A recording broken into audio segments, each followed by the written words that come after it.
The Torah names the members of each of the family units within each tribe. And then it takes a brief detour and mentions Dasan and Aviram, who joined Korach's rebellion and who were swallowed by the earth. When it describes them, the Torah uses a very surprising phrase, Kriye Ha'eda, leaders of the assembly. Leaders? These guys were scoundrels. They're Moshe's longtime rivals, constantly opposed him.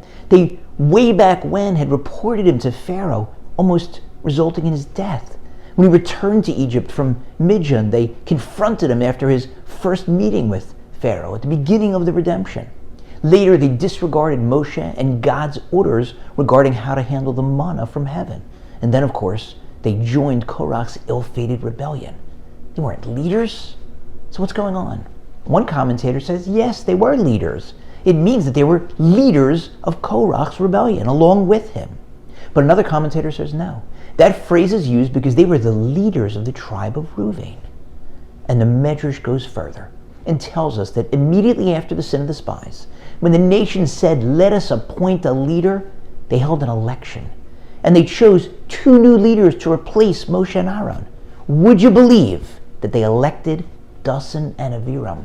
How's that possible? And keep in mind who was doing the voting, whether it was just the tribe of Reuven or the entire nation. This was the Dordeya, the generation of knowledge that had come out of Egypt through open miracles and that had stood at the base of the mountain and received the Torah from God. What leadership potential could they possibly have seen in Dasan and Aviram of all people?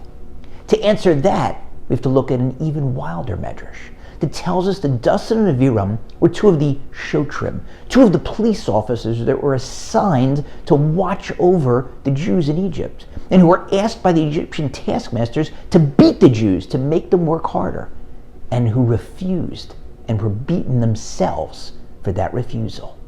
The Medrash continues and says that Dasan and Aviram lagged behind. They didn't leave Egypt with their Jewish brethren.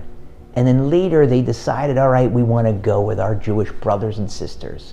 And so God, shockingly, made another open miracle, split the sea a second time just for them, because they had the merit of having taken a beating rather than striking their fellow Jews.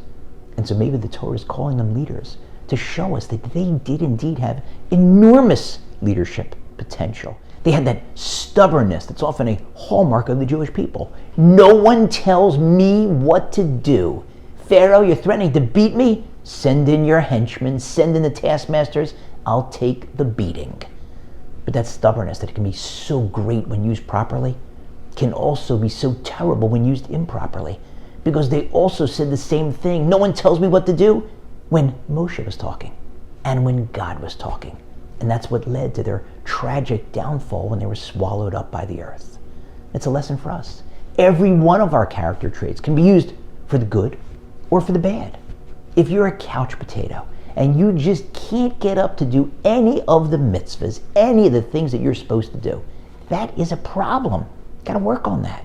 But if you're also too lazy to engage in any forbidden activities, well, then that's fantastic. Stay on the couch.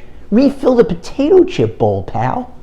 But of course, we're not supposed to aim for 50-50. These are my character traits, and sometimes it's good and sometimes it's bad. No. We're supposed to constantly be reevaluating.